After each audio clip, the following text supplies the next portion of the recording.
I said to you 9 centimeters by 14 centimeters. I think this is approximately that size. It's like a thumbnail study, basically.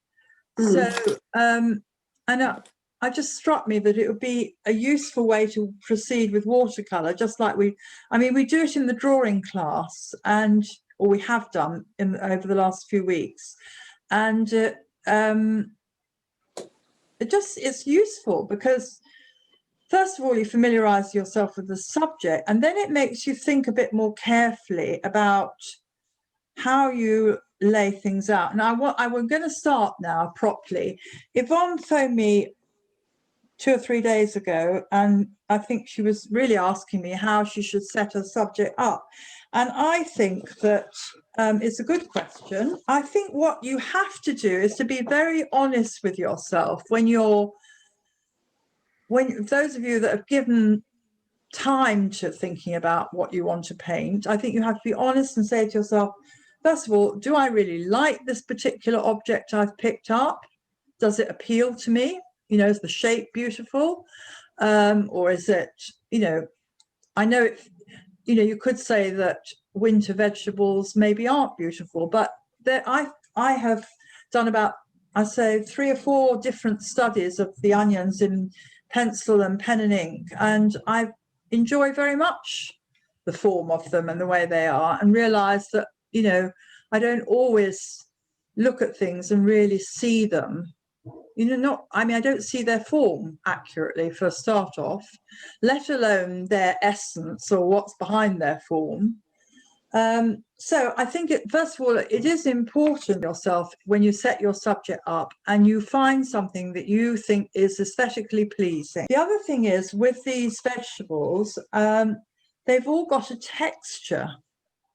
Now, Carol raised a very good point with her lovely little study of a primula last week that she did. She said that the texture of the leaves was very hard to achieve with the medium, and I quite agree. I've actually painted primulas with oil paints, and even then I don't really think I successfully caught the texture of the leaf. And then it came to examining these onions, and I got the garlics, and I put them in my hand and allowed my fingers to feel the texture of the vegetable, what it was like, the ridges in the outside of it, the paperiness of the skin, it's the softness of it as well. I mean, there's just with using your sense of touch also with something like this can be very, very valuable. So it's not just about looking, it's also about the sense of touch. Okay. And I think that I think we need to take that into account. Now, going back to Yvonne's question of how you set this up, I mean, I don't know what made me put these onions on the blue paper, but I decided they would look nice on something blue. And of course, blue is the complement, I think, of the burnt sienna type color that these onions are, not so much the white garlic, but it sets them off very nicely. And then I thought, well, I have actually got a dark blue plate. I could have put them on a dark blue plate. So there were other possibilities coming into my head about how I could arrange this composition. And I think it's a very personal thing how you lay things out. Okay, this is the drawing, the outline drawing of what's in front of me. And what I did say to the others earlier on was that I think I would concentrate on 2 of the shapes that are closest to you. I mean, in my case, it could be, I do this garlic and onion again, or I perhaps just work on these little white garlics. Now, this also raises another issue, which Sue brought to me this morning with her orchid study she did, making use of the background behind white shapes in order to to actually give them their shape and silhouette, rather than going in with a sort of grey outline and then filling it in. In the case of Sue's orchid, she'd very carefully drawn them and put in a couple of the tones on the forms, but you know, they were getting lost, so she did put in a bit of background, and then tried out another test with another background that was slightly darker, which worked better. So if you have got white shapes, and I think because of, you know, this is partly why this works, the little white garlic on the dark blue, you can see it very clearly. There is a bit of tone that I put in here, grey, a little bit of wash, and there's obviously a bit of colour in the bulb, but there's a lot of white there. So, you know, you're only able to see that because of the dark that's around it. Okay, so I perhaps will go back to this onion shape again, because I would rather get my background in before I deal with those white shapes. So if you've got your pencil drawing, I don't generally like to have such a heavy pencil line, but I've done it for your sake, so that you can see my subject. But you do not need to draw such a heavy pencil line. Keep your pencil line light so that you don't damage the watercolor paper, and when you come to lay the watercolor on over it, you ideally don't want to see the pencil line particularly. You don't want it, well, obviously by the time you put the dark tones down, it should almost disappear.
Now, for the sake of Frances, who's just joined us, Frances, with watercolour, you work from light to dark. So you can establish your light shapes first and then gradually put the darker shape in, or the darker colours or tones in.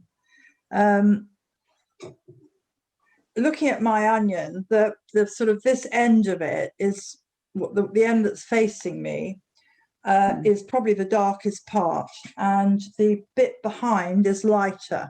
So this top end is lighter. So going up to this kind of suggested line that I've got here, across here, is where it's going to be slightly darker than the other end. And at the moment, I'm just putting in a suggestion of the colour, and I will build it up gradually. I'm also the thing you can do with watercolor, which you probably won't be able to do quite so easily with the color pencils, is you can work wet into wet. So you let the one wet color flow into another wet color, and it's how you control it as to how effective this can be. Sometimes you can lose control of it if it's too wet. So in a way, pencil crayons are an easier starting point, I would suggest.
Mm.